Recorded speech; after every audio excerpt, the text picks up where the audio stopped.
الحمد لله وكفى وسلام على عباده الذين اصطفى أما بعد فأعوذ بالله من الشيطان الرجيم بسم الله الرحمن الرحيم حسبنا الله ونعم الوكيل صدق الله العظيم.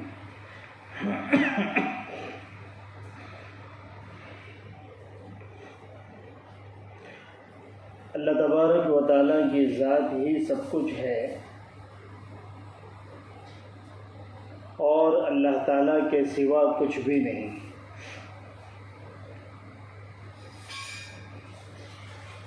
عرض کیا تھا کہ اللہ تعالیٰ سب سے بڑے ہیں، اور اللہ ہی ساری قوتوں کے مالک ہیں، قدرت والے ہیں۔ اسی وجہ سے مرضی صرف خدا ہی کی چلتی ہے، خدا کے علاوہ کسی کی بھی مرضی نہیں چلتی۔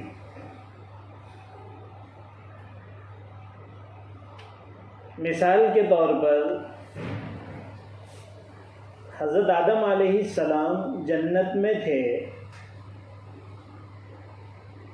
ان کی خواہش اور مرضی تھی کہ وہ جنت ہی میں رہیں،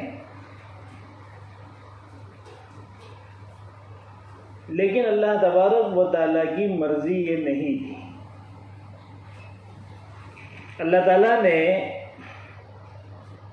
حضرت آدم کے واقعے کو قرآن میں کئی جگہوں پر بیان کیا ہے۔ چنانچہ شیطان حضرت آدم کے دل میں یہ وسوسہ ڈالنے میں کامیاب ہو گیا کہ جس درخت سے تمہیں کھانے سے منع کیا گیا ہے، اگر تم اس کو کھا لو تو تمہاری خواہش اور تمہاری مرضی ہمیشہ ہمیشہ کے لیے پوری ہو جائے گی، یعنی تم ہمیشہ جنت میں رہو گے۔ انہوں نے کھا لیا۔ اللہ تبارک و تعالیٰ کی مرضی غالب آ گئی، اور اس کے نتیجے میں انہیں جنت سے نکال کر دنیا میں بھیج دیا گیا۔ کس کی مرضی پوری ہوئی؟ اللہ کی مرضی پوری ہوئی۔ حضرت آدم کی مرضی پوری نہیں ہوئی۔ حضور اکرم صلی اللہ علیہ وسلم نے اپنی ایک بیوی کے گھر شہد کھایا، دوسری بیوی کے یہاں پہنچے تو انہوں نے کہا کہ آپ کے منہ سے کچھ بدبو آ رہی ہے۔ حضور اکرم صلی اللہ علیہ وسلم جیسا نفیس، خوشبوؤں کو پسند کرنے والا، بلکہ جس کی پوری ذات ہی خوشبو تھی،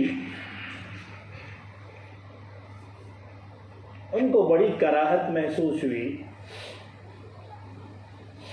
تو آپ نے ارادہ کر لیا کہ اب میں شہد نہیں کھاؤں گا۔ اللہ تعالیٰ کی طرف سے ایک محبوبانہ خطاب ہوا، لِمَ تُحَرِّمُ مَا أَحَلَّ اللَّهُ لَكَ تَبْتَغِي مَرْضَاتَ أَزْوَاجِكَ وَاللَّهُ غَفُورٌ رَحِيمٌ۔ جس چیز کو اللہ نے آپ کے لیے حلال کیا ہے، آپ اسے کیوں حرام کرتے ہو؟ بیویوں کی خواہشات کو پورا کرنے کے لیے؟ اللہ معاف کرنے والا ہے، رحم کرنے والا ہے، اپنے اس ارادے سے باز آئیے۔ اس آیت کے نازل ہونے کے بعد حضور اکرم صلی اللہ علیہ وسلم نے اپنی مرضی بدل لی، شہد کھانا شروع کر دیا۔ کس کی مرضی پوری ہوئی؟ اللہ تعالیٰ کی مرضی پوری ہوئی۔ سیلاب پوری دنیا کو اپنے لپیٹ میں لیے ہوئے ہے، بالکل آخری موقع ہے۔ حضرت نوح ایمان والوں کے ساتھ کشتی پر سوار ہے، جو کشتی پر سوار ہو گیا وہ بچ گیا، جو کشتی پر سوار نہیں ہو پایا وہ ہلاک ہو گیا، طے ہے۔ اپنے بیٹے کو کہہ رہے ہیں یا بنی ارکب معنا، اے میرے بیٹے ہمارے ساتھ سوار ہو جاؤ کشتی پر، یہ ایمان کی کشتی ہے، یہ ایمان والوں کی کشتی ہے، سوار ہو جاؤ۔ تو بیٹے نے سنی انسنی کر دی، کیا کہا؟ آوی الی جبل یعصمونی من الماء، پہاڑ پہ چڑھ جاؤں گا، پانی سے وہ مجھے بچا لے گا۔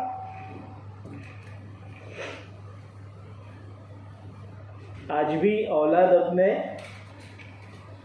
اس باپ کو جو دینداری کی کشتی پر سوار ہوتا ہے اور اپنے بچوں کو بلاتا ہے کہ بیٹا جس راستے پہ تم جا رہے ہو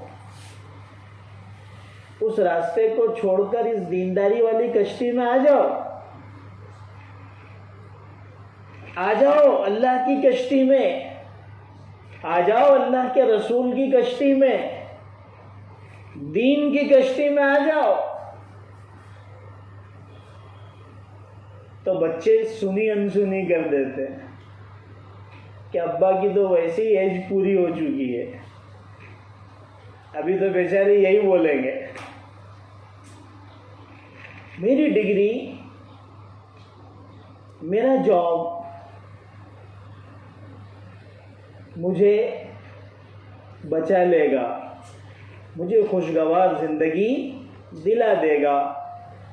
یہ آج بھی دنیا میں ہو رہا ہے۔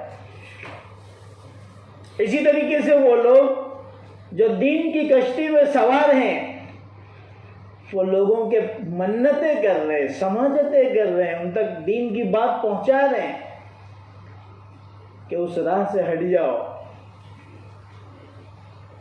آ جاؤ دین کی طرف، اپنی دنیا بھی بنا لو، اپنی آخرت بھی بنا لو۔ تو لوگ کیا سمجھتے ہیں؟ ان کو کوئی کام نہیں ہے، یہ تو فضول لوگ ہیں، یہ تو فالتو قسم کے لوگ ہیں،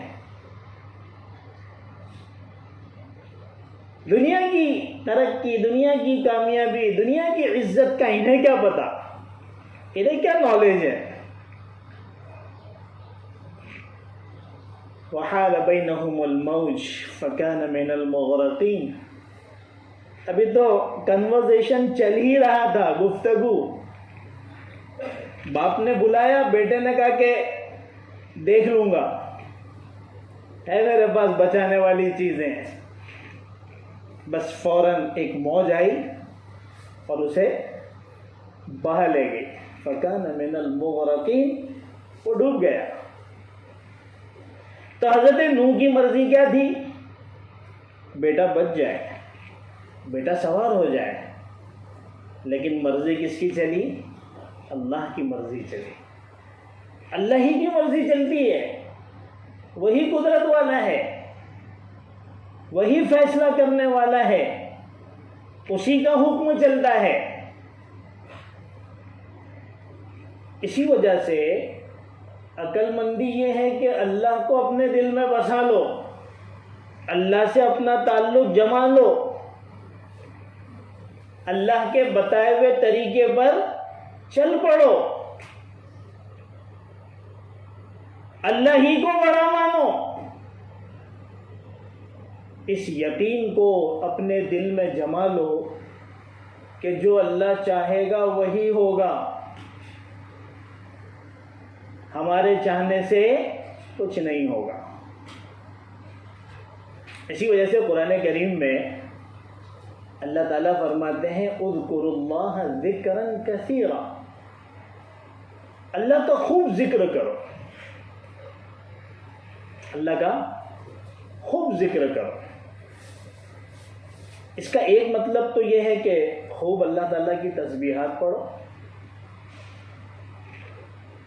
سبحان اللہ، الحمدللہ، اللہ اکبر، لا الہ الا اللہ، سبحان اللہ وبحمدہ، سبحان اللہ العظیم، سبحان اللہ وبحمدہ، سبحان اللہ العظیم وبحمدہ۔ اس طرح کی بہت ساری تسبیح ہے۔ سبحان اللہ وبحمدہ عدد خلقہ ورضا نفسہ وزنۃ عرشہ ومداد کلماتہ۔ انسان صبح سے شام تک پڑھتا رہے، یہ وہ اس تسبیح کے برابر نہیں پہنچ سکتا۔ اور ایک ہے اللہ کے تذکرے کرو۔ جب انسان کے دل میں اللہ کی محبت بیٹھ جاتی ہے اور اللہ کو وہ بڑا سمجھنے لگتا ہے، اس کی عظمت اس کے روئے روئے میں بس جاتی ہے، تو پھر وہ اللہ کا تذکرہ کرتا ہے۔ اب دنیا اس کو پھسلا نہیں سکتی، دنیا کی بڑائی اس کے دل سے نکل جاتی ہے، بلکہ دنیا اس کی نظر میں مچھر کے پر کے برابر بھی نہیں رہتی۔ دیکھو، جس سے جس کو محبت ہوگی وہ اس کا تذکرہ کرے گا، موقع نہیں ہوگا تو بھی کرے گا۔ بچے سے ماں کو محبت ہوتی ہے، موقع نہیں ہے لیکن پھر بھی بولے گی، میرا بچہ دودھ کو دوہو دوہو بولتا ہے، اور میرا بچہ اس طرح سے ہنستا ہے اور ایسا پلٹتا ہے اور ایسی حرکت کرتا ہے، حالانکہ موقع ہے نہیں، لیکن اس کو بچے سے محبت ہے، بس اسی کے تذکرے کر دی۔ بیوی کو شوہر سے محبت ہے تو اپنے سہیلیوں میں وہ شوہر ہی کا تذکرہ کرتے رہے گی، اور اسی طریقے سے آج کل کے لوگوں کو محبت ہے تو بس انہی کے تذکرے ہوتے رہتے ہیں۔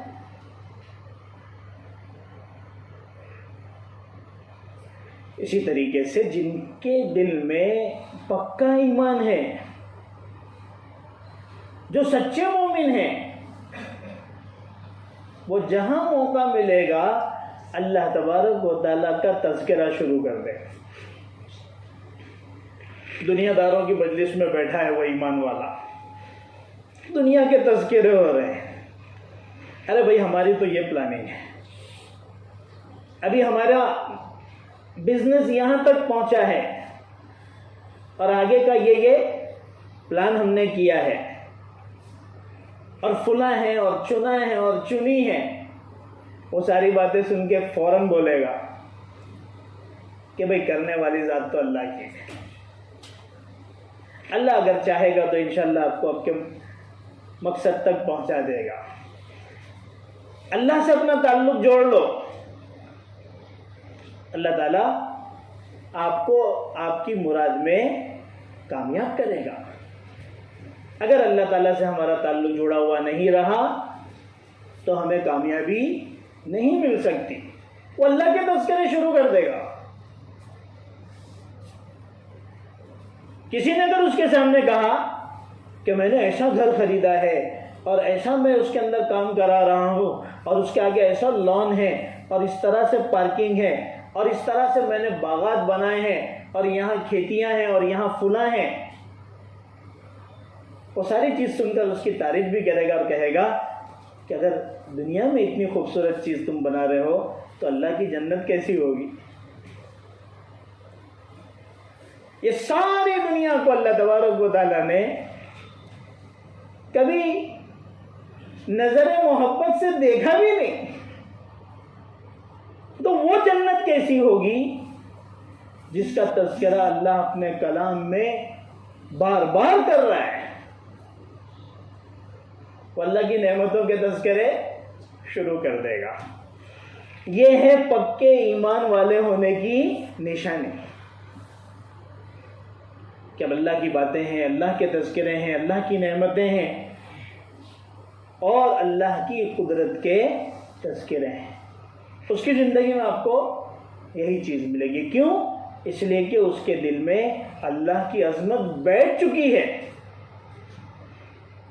وہ سب سے بڑا اللہ کو قرار دیتا ہے، اسی وجہ سے نہ وہ کسی سے متاثر ہوتا ہے اور نہ وہ دنیا کی چیزوں کو بڑا سمجھتا ہے۔ ہمارا معاملہ یہی ہے کہ ہم نے دنیا کو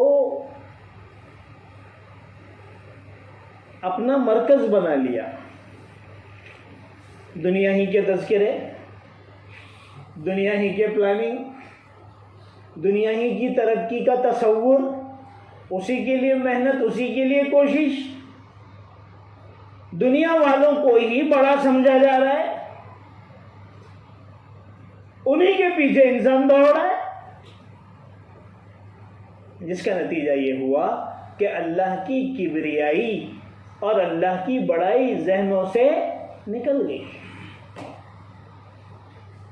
اب کبھی اللہ کا ذکر ہی نہیں ہوتا، اللہ کبھی یاد ہی نہیں آتے، اللہ کی عظمت کبھی سامنے ہی نہیں آتی۔ اسی وجہ سے تذکروں میں صرف دنیا اور دنیا داروں کے ہی تذکرے ہیں، آخرت کا، قیامت کا، جنت کا، جنت کی نعمتوں کا، اللہ کی بڑائی کا، اللہ کی عظمت کا، اللہ کی پکڑ کا، اللہ کے عذاب کا کوئی تذکرہ ہماری زندگیوں میں نہیں۔ تو بہرحال مرضی چلے گی صرف اللہ کی، اللہ کے علاوہ کسی کی مرضی نہیں چلے گی۔ اور اللہ تبارک و تعالیٰ ہی حالات کے بدلنے والے ہیں، مغیر الاحوال اللہ ہی ہے۔ اللہ جو چاہتے ہیں کرتے ہیں اور حالات بھی اللہ ہی بدلتے ہیں۔ کائنات ہے، اللہ نے کائنات کو بنایا، یہ کائنات کے اندر حالات تبدیل ہوتے رہتے ہیں، لوگوں کے حالات بدلتے رہتے ہیں۔ یہاں فقر بھی ہے، یہاں تونگری بھی ہے، یہاں محتاجی بھی ہے، یہاں مالداری بھی ہے، یہاں صحت بھی ہے، یہاں بیماری بھی ہے، یہاں پریشانی بھی ہے، یہاں اچھے حالات بھی ہیں۔ ہر چیز اللہ تبارک و تعالیٰ نے اس دنیا میں رکھی ہے۔ نہ کبھی کوئی ہمیشہ صحت مند رہتا ہے، نہ کوئی ہمیشہ بیمار رہتا ہے، نہ کوئی ہمیشہ فقیر رہتا ہے، نہ ہمیشہ کوئی غنی اور مالدار رہتا ہے، نہ کوئی ہمیشہ اچھی حالت میں رہتا ہے، نہ کوئی ہمیشہ بری حالت میں رہتا ہے۔ حالات بدلتے رہتے ہیں۔ وَتِلْكَ الْأَيَّامُ نُدَاوِلُهَا بَيْنَ النَّاسِ، یہ دن ہم لوگوں کے بیچ میں عدل بدل کرتے رہتے ہیں۔ اور یہ کیوں ہوتا ہے؟ یہ اس لیے ہوتا ہے کہ اللہ تعالیٰ یہ دیکھنا چاہتا ہے کہ یہ ہر حال میں میرا فرما بردار رہتا ہے یا نہیں۔ یہ حالات کی تبدیلی در حقیقت انسان کا امتحان اور اس کی آزمائش ہے، ورنہ سرا کے اندر تو سبھی اللہ کے بات کرنے والے ہوتے ہیں، اور ضرہ جب آتا ہے تو اللہ کے خلاف بولنا شروع کر دیتے ہیں۔ حالات اچھے ہوں تو سب کو ٹھیک ہے، اور حالات برے ہوں تو زبان سے آدمی کیا کیا بولنا شروع کر دیتا ہے۔ حالانکہ ہر حال میں اللہ تبارک و تعالیٰ کا فرما بردار رہنا، اس کا مطیع رہنا، اس کے فیصلوں پر راضی رہنا ضروری ہے، کیونکہ جو کچھ ہے وہ اس کی طرف سے ہے۔ آپ کے اختیار میں ہے کہ آپ اپنے آپ کو بیماری سے بچا لو، آپ کے اختیار میں ہے کہ آپ اپنے آپ کو موت سے بچا لو، آپ کے اختیار میں ہے کہ آپ اپنے آپ کو تکلیف اور پریشانی سے بچا لو، آپ کے اختیار میں ہے کہ آپ اپنے کاروباری نقصان سے اپنا آپ کو بچا لو، کوئی کر کے دکھا دے، یہ سب اللہ تعالیٰ کے فیصلے ہیں، اور اسی میں وہ امتحان لیتا ہے،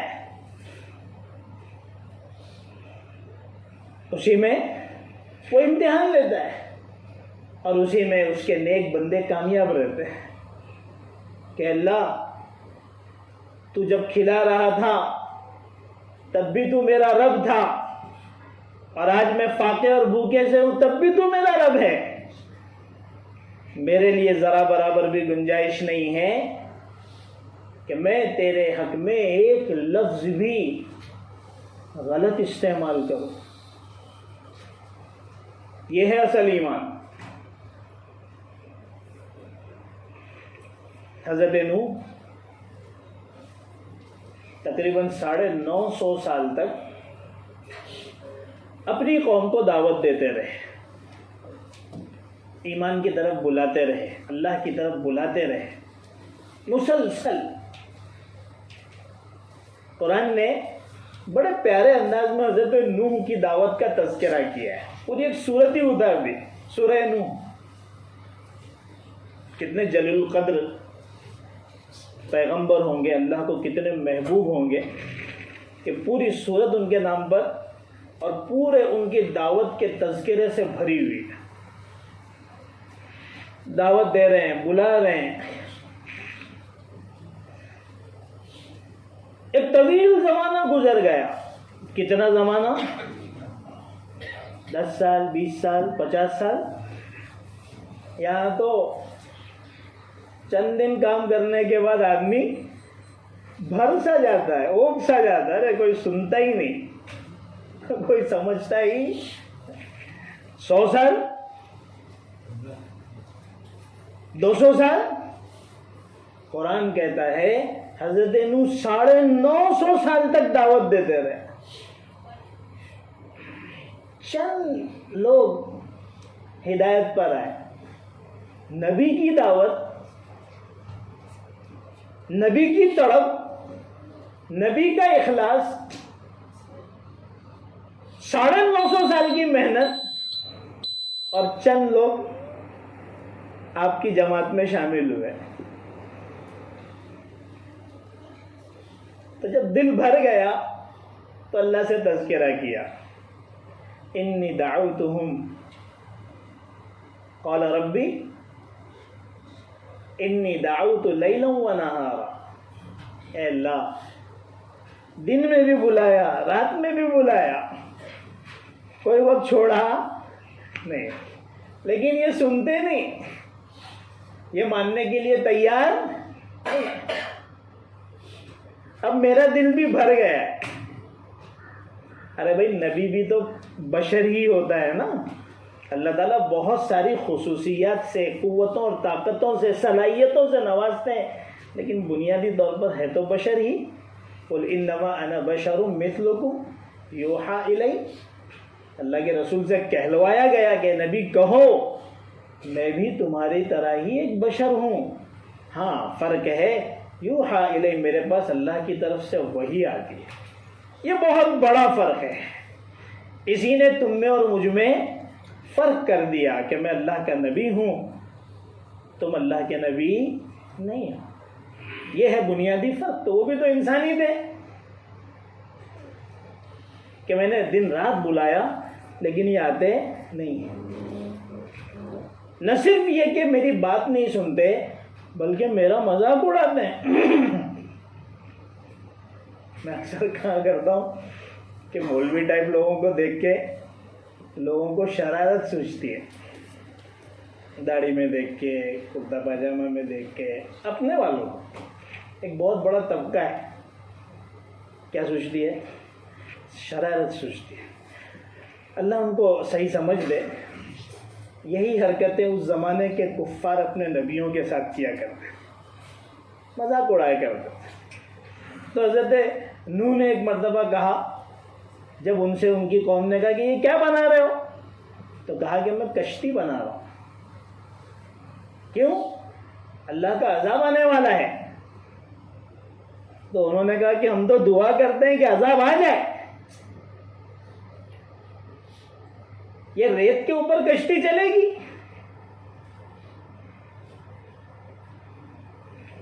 تو حضرت نوح نے ان سے کہا کہ جس طرح آج تم میرا مذاق اڑا رہے ہو، انا نسخر منکم کما تسخرون، ایک وقت آئے گا جب ہم بھی تمہارا مذاق اڑائیں گے، اور واللہ ہر دین کا اور دینداروں کے مذاق اڑانے والوں کا یہ حشر ہونے والا ہے کہ کل قیامت کے دن ان کا بھی مذاق اڑایا جائے گا۔ پھر ان کو ان کی اپنی حرکتوں کا اندازہ ہوگا کہ وہ کیا کیا کرتے تھے۔ تو حضرت نوح نے ان سے کہا کہ آئے گا وقت، آئے گا، ہم بھی مذاق اڑائیں گے۔ وہ لوگ اتنا پتھر مارتے کہ بسا اوقات تفسیروں میں آتا ہے کہ حضرت جبرائیل آ کے اپنے پروں سے وہ پتھروں کو ہٹا دے اور وہ بیچارے اس میں سے نکلتے۔ لیکن جب صبر کا پیمانہ لبریز ہو گیا تو اللہ تبارک و تعالیٰ نے حضرت نوح کی اس دعا کو سن لیا کہ اللہ اب تو ان کے اوپر اپنے عذاب کا سونٹا جو ہے وہ بجا ہی دے، یہ اب سوائے نافرمانوں کے اور کوئی جننے والے نہیں ہیں، ان سے نافرمان ہی نکلیں گے۔ اللہ تبارک و تعالیٰ نے ان کی دعا کو قبول کیا اور اس کے بعد کیا کہا؟ انا نجیناہ اہلہ من الکرب العظیم، کہ ہم نے نوح کو اور اس کے اہل خانہ کو کرب عظیم سے بچا لیا، بڑی مصیبت سے بچا لیا۔ تو حالات اللہ تبارک و تعالیٰ نے نوح کے بدلے، حالات تبدیل ہوئے۔ اس وقت حالات کچھ اور تھے، بعد میں حالات کچھ اور، یہ سارے کے سارے لوگ تباہ اور برباد ہو گئے، سیلاب کے اندر ختم ہو گئے۔ اللہ تعالیٰ نے حضرت نوح کو اور ان کے ایمان والے ساتھیوں کو بچا لیا اور پھر ان کے ذریعے سے دنیا کو دوبارہ آباد کر دیا۔ تو اللہ تبارک و تعالیٰ مغیر الاحوال بھی ہیں کہ حالات کو بدلنے والے ہیں۔ حضرت انبیاء کرام علیہ السلام کے بہت سارے واقعات کو اللہ نے قرآن میں بیان کیا ہی اس لیے ہیں تاکہ ہم جیسے لوگ ان حضرات کے حالات کو دیکھ کر اپنی زندگی کے رخ کو متعین کریں کہ ہم اللہ تعالیٰ سے اپنا تعلق جوڑ لیں اور ہر حال میں اللہ تبارک و تعالیٰ کے فرما بردار رہیں۔ اور بھی بہت سارے واقعات ہیں حضرات انبیاء کے جس سے ہمیں پتہ چلتا ہے کہ حالات کا بدلنے والا صرف اور صرف اللہ ہے، اللہ کی ذات ہی سب کچھ کرنے والی ہے۔ اس وجہ سے ہمارا تعلق اللہ سے مضبوط ہونا چاہیے۔ انشاءاللہ کچھ اور بھی واقعات ہیں، اس کو آئندہ بیان کریں گے۔ اللہ عمل کی توفیق عطا فرمائے۔